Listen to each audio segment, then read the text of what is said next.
Unfiltered. Ricky Bo, Bill Colarulo. Philadelphia Sports Talk. 97.5 The Fanatic and 97.5thefanatic.com. All right, Ricky Bo. I don't want to get you upset, but we got to talk about two things that are a little bit of a hot topic right now in the city. All right. So one's about the Sixers and the other is about the Flyers game last night. Let's start with the Sixers. So it was the second quarter. Joel Embiid goes to set a pick on Mikal Bridges. Maxey, in my opinion, was way past him at that point.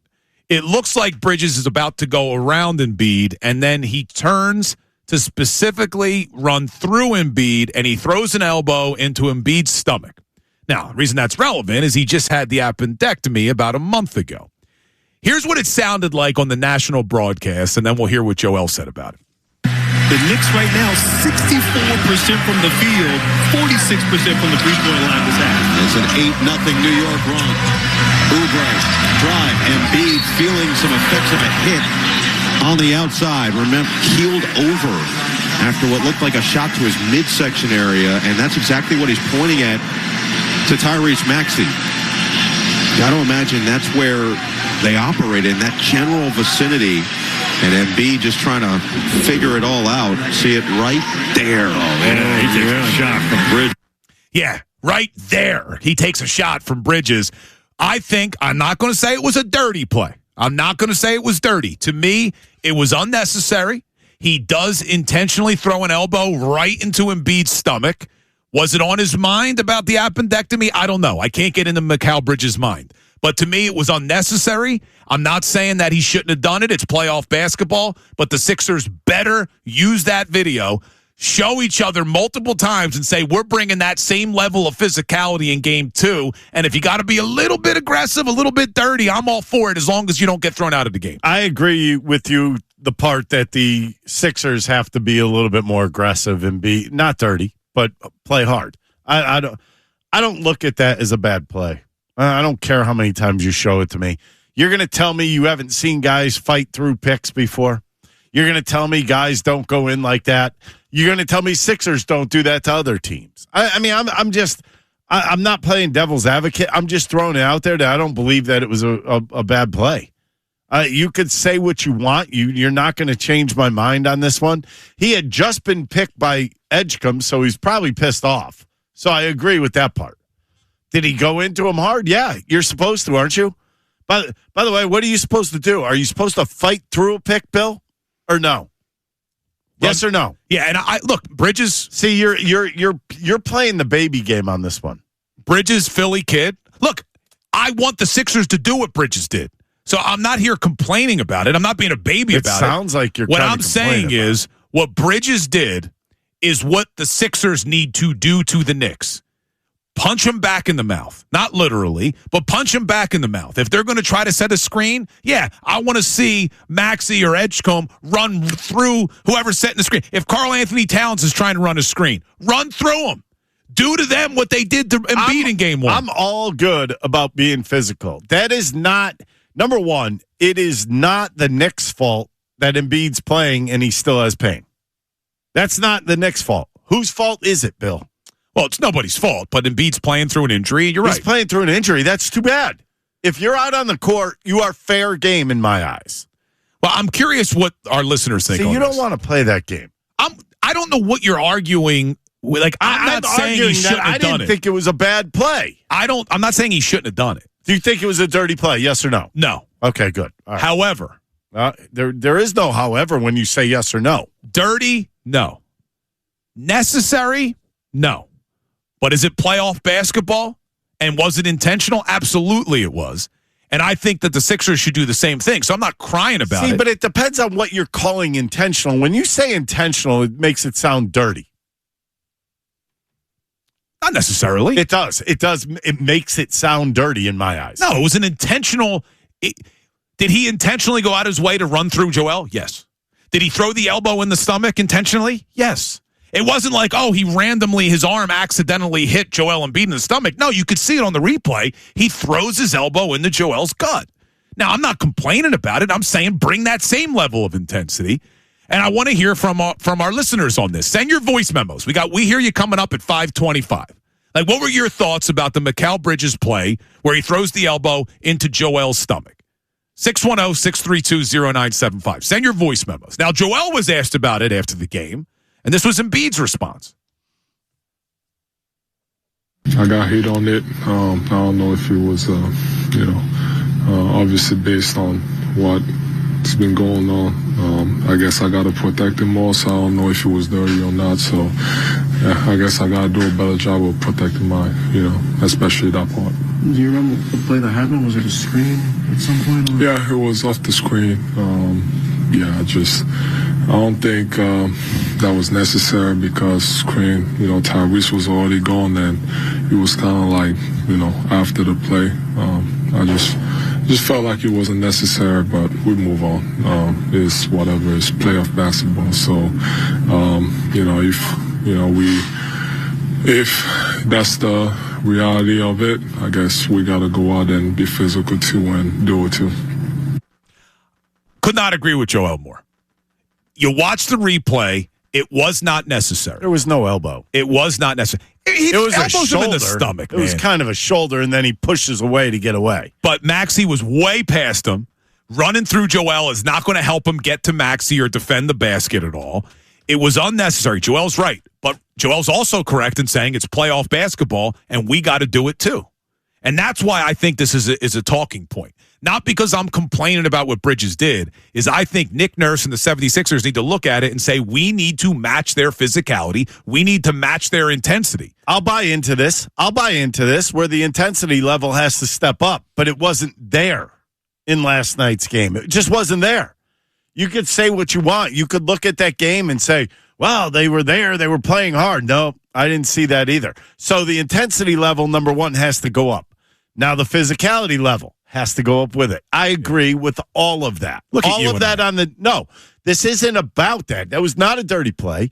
And I don't think you should even make it sound like that, because if the Sixers did that to the Knicks, we'd be like, yes, fight through it. And I will on Wednesday night be saying yes if they do it. And I want them to do it. Okay. Now, curious what the listeners are thinking on that. Send your voice memos. We hear you in about 15 minutes. That's the one thing we got to talk about. Mm-hmm. Now let's talk about the Flyers. Because last night I'm watching the overtime.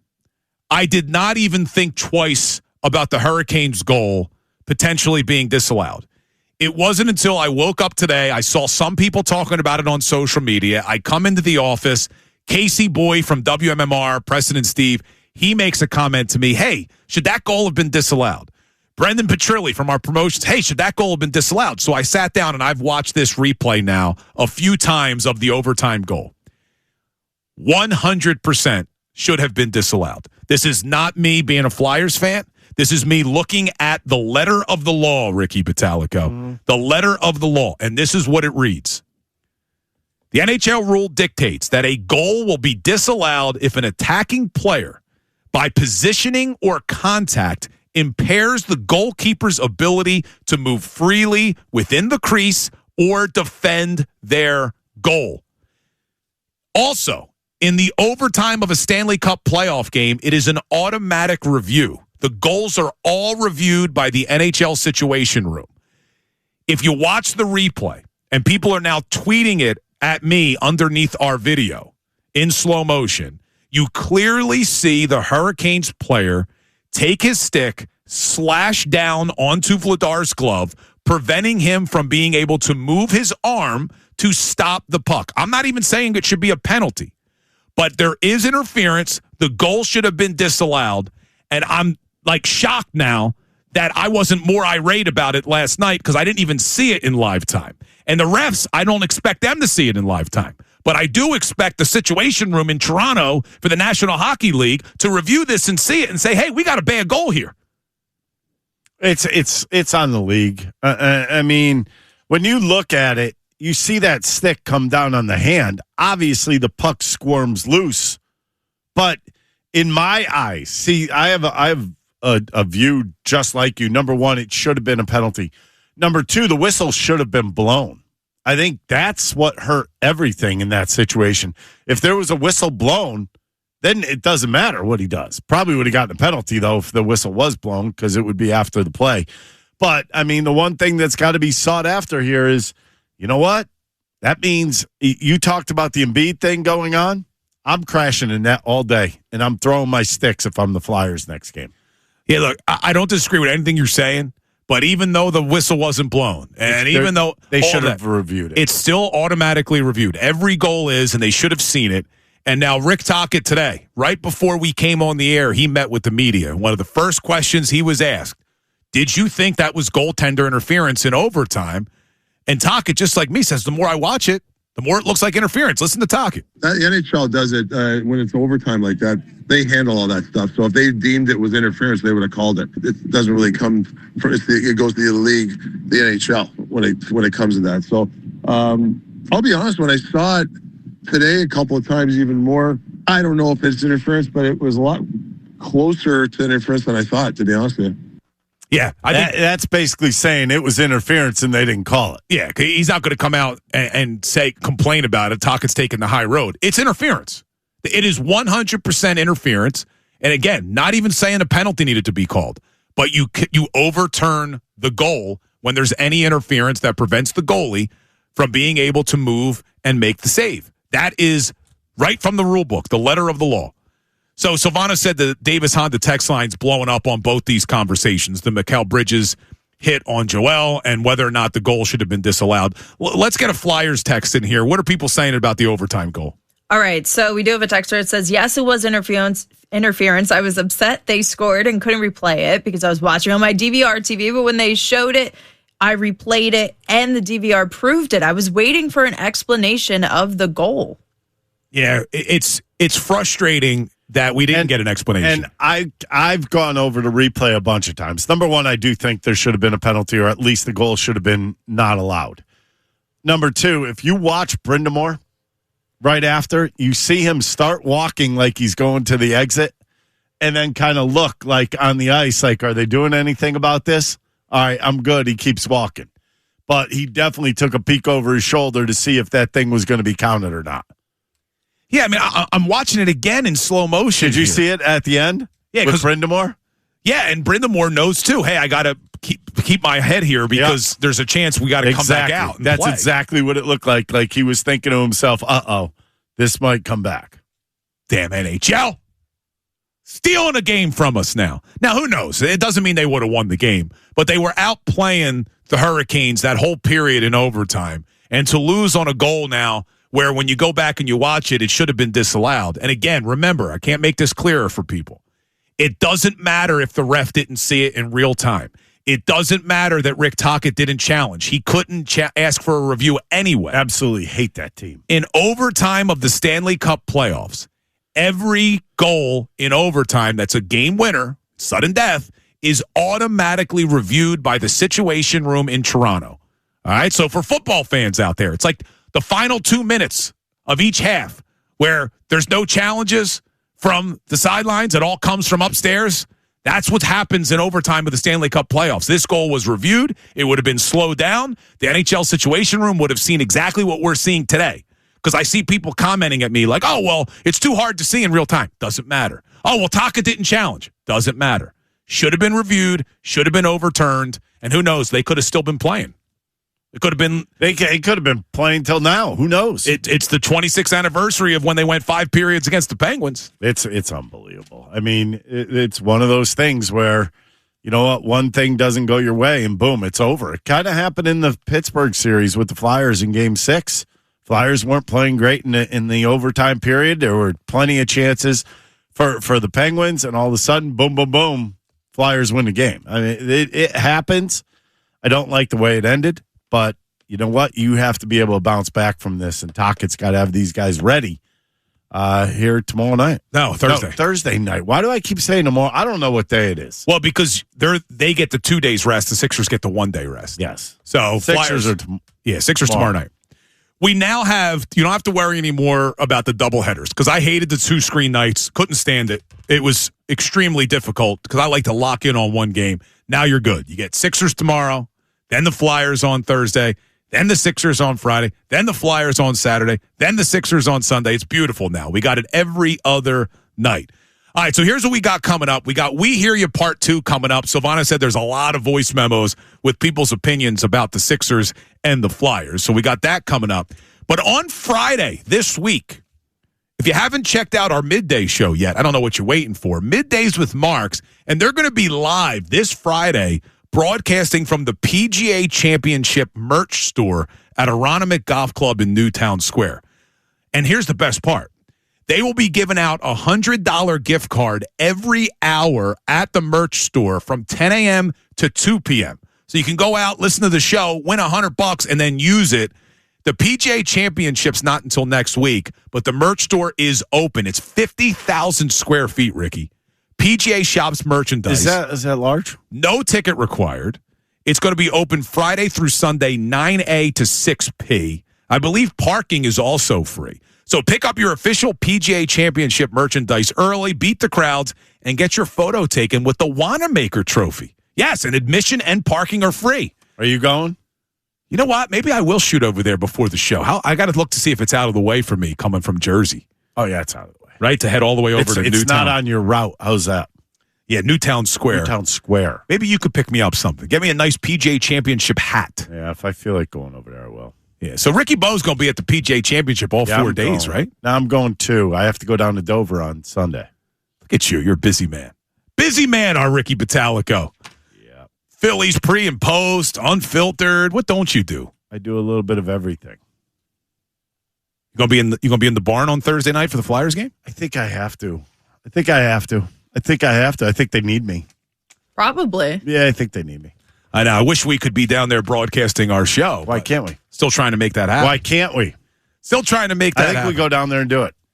It's just tough because we got the cameras and everything. You know, it's tough to do. But we'll keep you updated. I'll pay for a cameraman. But you can win tickets tomorrow for What Movie Wednesday. We're giving away a pair of tickets for Thursday night. And then Thursday, we're giving away a pair of tickets for Saturday night. So make sure you're listening tomorrow and Thursday. And make sure you're listening coming up because we got We Hear You Part 2. Best voice messages of the day. Don't go anywhere. Unfiltered. 97.5 The Fanatic, NBC Sports, Philadelphia. All right, we got We Hear You Part 2 coming up shortly. Well, a couple of things. I just saw that the NBA announced that the 76ers win over the Celtics on Saturday night was the most watched first-round game in over 25 years and the most watched first-round Game 7 of all time. Man, city of Philadelphia is good for the NBA and the NHL because the Flyers were setting all sorts of records in the first-round series against the Penguins, and now you got the Sixers doing the same thing. The best city in the country, Ricky Bo. City of Philadelphia. Well, I'm here. That makes it that. Better than New York, that's for sure.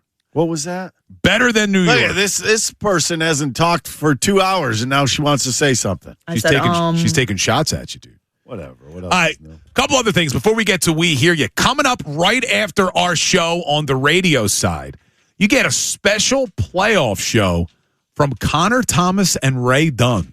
When was the last time those two were together for a show? Ever? Have they ever been together for a show? What, the Dumb and Dumber show? Is that what the name they're going with? Dumb and Dumber? I would. I know they were waiting for a name. Yeah, there were a couple of different ones being thrown around. What are the potential names for Ray Dunn and Connor Thomas? It was like Smokey the Bear and something else. I can't remember what the other part of it was. Smokey and the Bandit? Was it that? All right. You know what? Text in what the name of Connor Thomas and Ray Dunn's show should be. It could be How About That with Connor. It could be Done and One and Done. So now you're calling Done and Connor Dumb. number one? You could say Done and Dumb. Is that which number one are you calling them? I'm not sure. But Or you could say Done and Dumber. That would make sense. Ray Dunn and Connor Thomas coming up after with a playoff special. But what we got going on right now, the best voice messages of the day. Yeah, well, you guys weren't coming up with anything creative. I got nothing. You weren't coming up with anything creative. You're asking me today. I got nothing. We Hear You. Brought to you by Rydcor Heating and Cooling, your local experts for energy-efficient heat pumps, lower utility bills, and year-round comfort. Learn more at RydcorHVAC.com or call 1-855-MY-RYDCOR and start saving today. Rydcor, we know how. Here we go. Now. I want to know. Yes. Okay, I'm going to tell you. Are you listening to me? We can hear you. I have something to say. Please just keep it simple and brief. Thank you. Listen to me carefully. And that's all I have to say about that. We hear you. Alrighty, first one up. This is Kyle from Manayunk. I'm not worried about the Sixers for a second. Coming off that emotional win, Game 7, short rest. Knew it was going to be tough. I mean, just flush it. Honestly, better a blowout loss than a heartbreaking loss. Guys got some rest in the fourth quarter. Don't worry about it on to Game 2. Couldn't agree more. That's exactly where I am. I guess I was under the belief that it wasn't going to be an easy game. Game 1 in New York. They were on rest since last Thursday. The Sixers did not have that in their pockets. They had just come off of a 7-game series against the Celtics. I think physically, mentally, they were beat down. Yeah, and even though, yes, you never want to lose, I'd much rather lose in that fashion than playing a hard-fought game and losing by 2, and now you don't get the rest. At least the starters were out of there in the fourth quarter. None of them played over 30 minutes. It's frustrating because they got absolutely dominated by the Knicks, but I don't think that's going to be what you'll see from this Sixers team going forward. They just look tired. They didn't look like they could match the physicality. They were a step slow, as Nick Nurse indicated, on defense, which against a team as good as the Knicks, let's face it, they're a good team. They're going to kill you all night long. They got a really good club. Got a good club. All right, let's keep them rolling. Hey, Colorulo, why are you so scared of a weather storm? What the hell's a hurricane anyway? Isn't that just a little rainstorm? Why are you so scared? Flyers got it taken care of. Don't worry about it. They're going to come home, and they're going to wreak havoc, and the fans are going to jump on the ice, and they're going to put out the hurricane. Okay? Calm down. Everything will be okay. Okay, Billy C? Wow, he literally talked to you like you were a child, and it was awesome. What am I scared of with the Hurricanes? I guess what I'm a little nervous about is that the Flyers are down 2-0. I mean, that's not ideal. Not that I'm afraid of the Hurricanes. It's never ideal, but you're not out of it until one team has 4. The game was encouraging until that blatant missed shot from TK. I know a lot of people got really excited when they were up 2-0. I needed one more there. Oh, yeah. Yeah, that would have been. Well, they say that 2-0 lead in hockey is the worst lead in hockey. Because you have that lull, especially early on in a game. If you give one up, the momentum completely changes, and it's hard to stop But it. Flyers pretty much led the whole game, and then overtime they came out, and you give them a lot of credit. Whatever they said in that locker room in between the third period and overtime, Flyers outplayed them. But that's why it's even more frustrating for me today is the Hurricanes are the better team than the Flyers. They are. Absolutely. But the only way you're going to win this series is to steal a game or two, and then anything can happen, and you had an opportunity to steal a game last night. It didn't go your way, and that's what's frustrating. And you had a golden opportunity you missed out on. 7 damn power plays. 7. Insane. And you get 1 damn goal. All right, keep them rolling. Well, as far as for what happened to Joel, yeah, I don't like it. And what Joel should have done, he should have knocked him the hell out. That kind of play. If you want to play dirty, play like that, okay, it's not dirty. It's all fair and love and war in the playoffs. Same goes for the 76ers. Go get back at them. Put an elbow in their face and then knock them on the ground. Do what you have to do to win the game. Yeah, that's our man Bud from Delaware, and Bud, he's right. That's how a lot of people would have taken that. No, if they felt like it was a cheap shot, yeah, you're probably going to start a brawl. Hockey, they would have an all-out brawl. Yeah, I don't even know if you needed to fight him. I think you could have done this within the whistles. But what I'm saying is, and I think this is Bud's point, is now, Joel, you run through somebody. You know, when Jalen Brunson is trying to do something, run through him. When Karl Anthony Towns attempts to set up a screen on somebody, VJ Edgecombe, put your damn elbow in the cat's stomach. Like, bring the same level of intensity and physicality that the Knicks brought. I'm not complaining of what Bridges did, but you use that as motivation. You put a little chip on your shoulder in game 2 and say, all right, you want to do that to Joel? Well, you better watch out because we're running through you too. That was my point getting into the Bridges stuff. So good job, Bud from Delaware. All right, let's keep it rolling. The Flyers got hosed. You're telling me they do automatic reviews for goalie interference and they didn't catch that one? They missed it on purpose. Oh, boy. Yeah, listen. Missed it on. I don't think they missed it on purpose. We had a texter that was like, can anyone confirm they did a review? They missed it on purpose. So that rap right there is saying that the NHL is crooked. Look, are you buying into that? No, but it is hard to ignore that the replay clearly shows that the goaltender is interfered with. It 100% is hard to ignore. Did they do it on purpose? I don't know. I mean, it took you a full night to figure it out. See, here's the but it's not his job. Here's the important part of the rule, all right?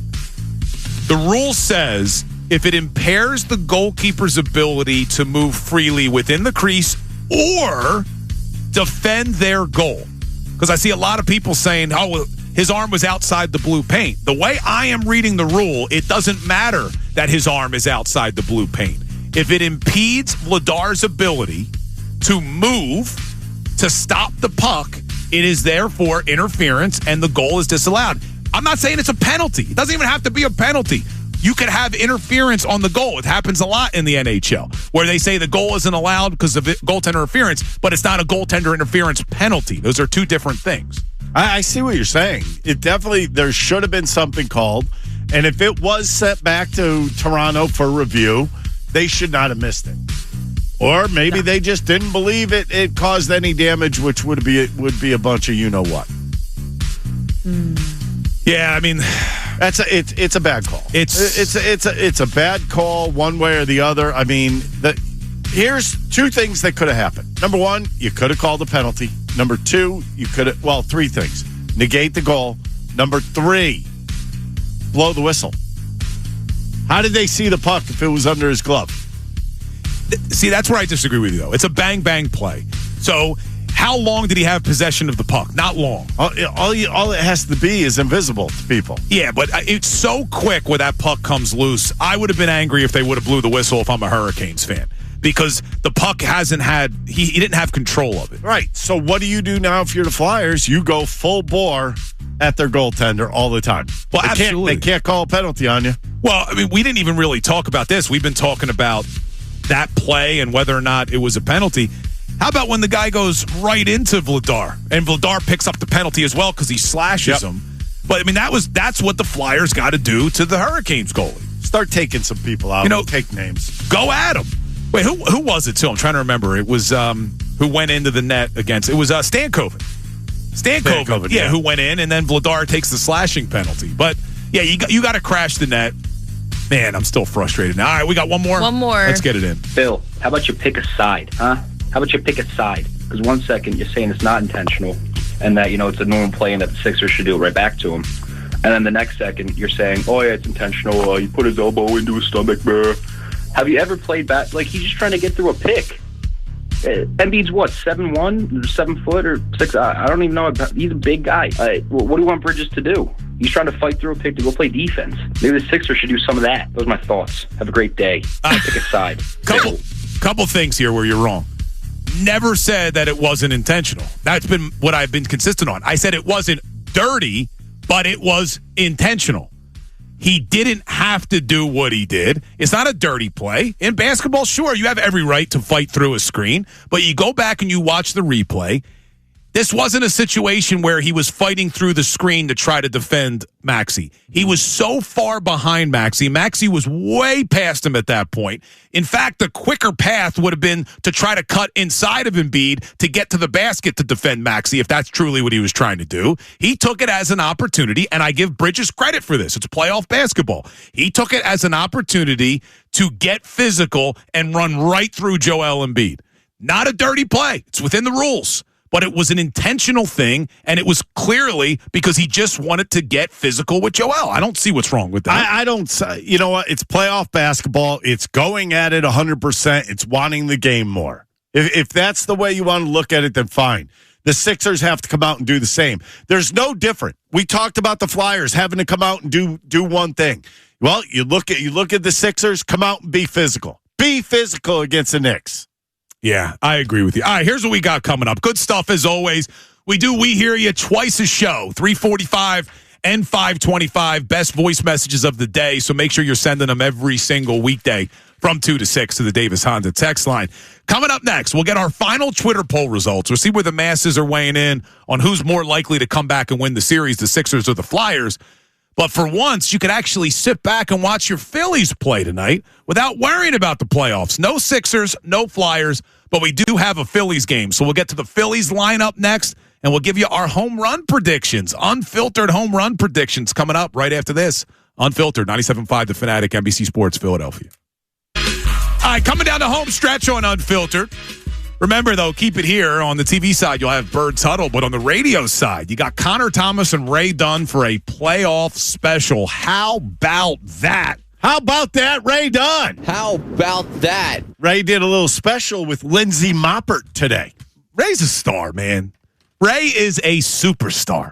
All right, we also got a Phillies game tonight, so we'll get the lineup shortly. We'll give you our unfiltered home run predictions. But before we do, the big question that we had on the show today, after the Sixers getting crushed in Game 1 and the Flyers, man, giving up a golden opportunity in overtime to fall 2-0, which team is more likely to come back and win the series? The Twitter poll standing strong for all 4 hours, thanks to Dr. Avi Donapel of Iron Mountain Men's Health. What do we got, Silvana? Final results.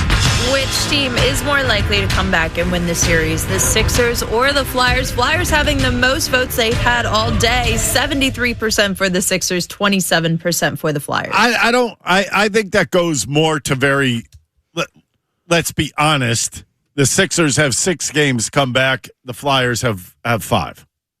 Isn't that really what this comes down to? Yes. I guess if it was like they were both down 0-2 and you asked that question, I wonder what the answer would be. Yeah, I also think for me, the reason I would vote Sixers is I think the Sixers are closer to the Knicks in terms of talent than the Flyers are to the Hurricanes in terms of talent. Doesn't mean the Flyers can't upset the Hurricanes, but I think if the Flyers were to beat Carolina, that would be a massive upset, even if it was 0-0. For the Sixers to beat the Knicks, I don't think that's a massive upset. I know Vegas would say it is, but when you look at their starting 5, I would take the Sixers starting 5. I would. It's just there's other factors now. Can they handle playing every other night? Are they going to be able to keep that level of physicality? Are they going to be able to keep up with their bench? Because the Sixers bench is light after Quentin Grimes. You don't have much. Well, the bench is. I think the Knicks have a better bench. Absolutely. But I mean, if your starting 5 is doing their job, I think the Sixers could have a pretty good chance at this series. You look at what they have in Embiid, Edgecombe, and Maxey. I mean, if those 3 guys are playing a little bit above their potential, I think they score a ton of points. All right. So according to Vegas, if the Sixers come back and win the series, you would get plus 370 on your odds. They're plus 370 underdogs. If the Flyers were to come back, right now you get plus 980. So I know the Twitter poll came in at 73% to 27%. Vegas, plus 980 for your Flyers to come back, only a plus 370 for the Sixers. So everything's pointing to it is more likely for the Sixers. Also, I misspoke earlier. It's not Bird's Huddle coming up after on the TV side. You got Phillies pregame. So let's talk about the Phillies. No Ricky Bowe on the Phillies pregame show tonight, but still should check it out, I guess, right? Even without you, Ricky? I'm not supposed to comment on that. Still should check it out? I'm not going to comment on it. Who's doing pregame tonight? No idea. Well, Barkan, right? He's back. I don't know. Barkan's been back. Why don't you tune in and find out? I guess I will. I don't have that answer. I might be getting texted right now. So Michael Barkan, at least we know that. Probably Ben Davis, I would assume, because isn't Ruben? No, I think Ben's in the booth. Hold on, I have Barkan and Ruben. So grilled Ruben and Barkan. And then you got Ben Davis in the booth with T-Mac. Yeah, I guess. Okay. Yeah, I think I saw that as well. I did too. That's why I said I guess. I'm pretty sure I did see that. All right, so let's take a look at the lineup for tonight, because now you start a new series against the Oakland A's, another series you should win, and the Phillies are back home, right? Back home from Phillies are back home against the A's, and then the Rockies come in. A lot of wins sitting in front of them. I told you this was one of those things where it wasn't exactly murderer's row that you were playing against. Nope. This is where you can really hopefully get back into this thing with a couple good weeks of baseball. Have you checked out the lineup for tonight? I have. What do we got? Any major changes? Major changes? I'll give you the lineup, and then you could decide it from there. Trey Turner's... Hold on, before you do that. I was trying to set you up. I wanted you to say, these changes... These changes for the Phillies. It's so good. Oh, I didn't even see Dan Baker walk in. Trey Turner. Okay, leading off is Trey Turner. He's at short. Kyle Schwarber's second. Harper's third. Garcia is fourth. All normal. Brandon Marsh is fifth. JT is hitting sixth. Bryson Stott is seventh. Alec Boehm's still in the lineup every day. And then Justin Crawford is ninth. Man, Alec Boehm is eighth in the lineup now. He should be. Yeah, how far he's fallen. I think he's a little bit lucky to be there. He came into the season as your cleanup hitter. He's 19 for 121. Oof, man. Guess how many home runs? One. He had it. Wasn't it like the first week of the season? Weekend, yeah. It's a tough go. Even Stott, who was hot last, Stott has more hits than he does now. Oof. And then you got Sanchez on the bump tonight, and Silvana's telling me the good news. Johan Duran has been reinstated as well. He is reinstated. I didn't see what they sent down. Did anybody? Did they send us an email? Did we get something from the Phillies? So they tweeted out that Trevor Richards actually was traded to the Chicago White Sox in exchange for cash consideration. So basically, he got traded for a can of corn. Yeah. Yeah, so now Duran is back. That is certainly good news. Things seem to be now trending in the right direction for the Phillies. But let's get to the big question now. Who is on deck to hit a home run tonight in Unfiltered's home run predictions? Who's on deck brought to you by Sequoia Outback on Route 309 in Hatfield. Check them out online, decksupplies.com. Experience the ultimate at Sequoia Outback. Now, I am still in dead last. I have not predicted a home run all season. I did predict the Couturier goal last night. We've been very choppy. Yeah, we haven't done a lot of these. We've been very choppy, so we're not in a groove. You got to wait till July to get in a groove. Now, I did, if anyone listened to me last night, plus 650 on the Coots goal. That was big. So hopefully you made some money with that. But here's who I got tonight. You said first goal, didn't you? No, I said early, and I was right. Okay, well, you were right. Yeah, I said I wouldn't be surprised if he scored early. All right, so looking at the odds tonight for home runs, you got Severino on the mound for the A's. Oh, man. You know, Bryce Harper does have 2 dingers against him. I'm going with Bryce. 3. He's got 3 against him. Yes, I thought it was believe only 2. that might include the postseason. All right, I'm taking Harper at a plus 360 tonight to go yard. Silvana, you're up next. All right. I don't have too much of a feeling tonight, so I'm just going to go with the only other hitter that has a home run against him. That would be Trey Turner, who I haven't picked yet to hit a home run. Trey Turner tonight, plus 570. So you could get a pretty good return on your investment. Yeah, I'm looking to get some return on this, right? Ricky Bottalico. I'm going to go Brandon Marsh. Brandon Marsh also Fair. a plus 570 tonight. Now, if you really want to get a return on your investment, who do you think has the worst Justin odds? Crawford. Yes. Justin Crawford tonight is a plus 2,500. Oh, no, that's to hit the first home run. My apologies. Justin Crawford is a plus 1,120 to hit a home run. That's tonight. unbelievable. He's got none.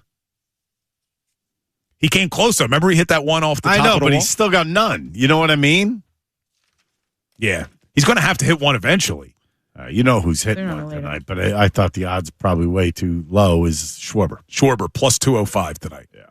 Like, Harper's the second best odds at a plus 360. 205 is not bad for Schwarber. No, but by far the best odds tonight. Yeah. And it's a nice day out there. It's hitting season. It's warm. I bet you they're going to have multiples tonight. I would have definitely went Harper, though. Hitting season. All right, so here's what we got. I got Harper at a plus 360. Silvana's got Trey Turner at a plus 570. Ricky Bo has Brandon Marsh at a plus 570. What if all 3 of them went yard? What would your odds be? All right, here's the parlay. 11-1, 12-1. Oh, my God. A lot more. Oh, wait, all 3. It's got to be like 30-1. It's a plus 18,134. A $5 bet. 18,000? A $5 bet would get you $906.72. Wow.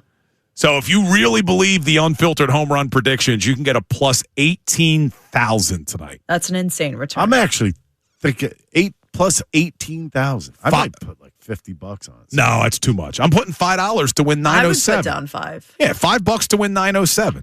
Don't let me forget. I actually kind of want to do it while I'm on the air. I don't want to forget to do it. Could you imagine if it happens and we didn't bet it? Right? That's honestly less than a nice coffee nowadays. So, I mean, I think go for it. Too. Yeah, I'm going to do it. So if you want to jump on board with the unfiltered home run predictions, Harper, Turner, Marsh, and let's get a plus 18,000 tonight. And I could see it. Warm weather, Citizens Bank Park, a bad A's team. Yeah, I could see it happen. Ooh, last night I went with the Philly, unfortunately, and didn't win either one of them. That's right. Didn't win either one of them. All right, so coming up next on the TV side, you got Phillies pregame live. On the radio side, you got a playoff special for the Sixers and Flyers with Connor Thomas and Ray Dunn.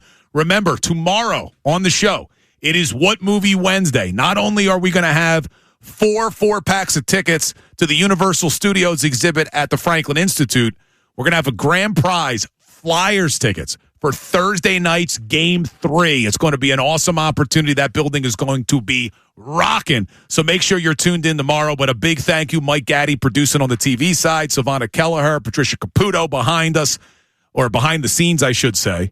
Behind the scenes. And a big thank you to Joe, who came in and figured out what that smell was for half the show. Yes. And thankfully, Ricky, we can get some fresh air now. We'll be back at it tomorrow. Go Phillies.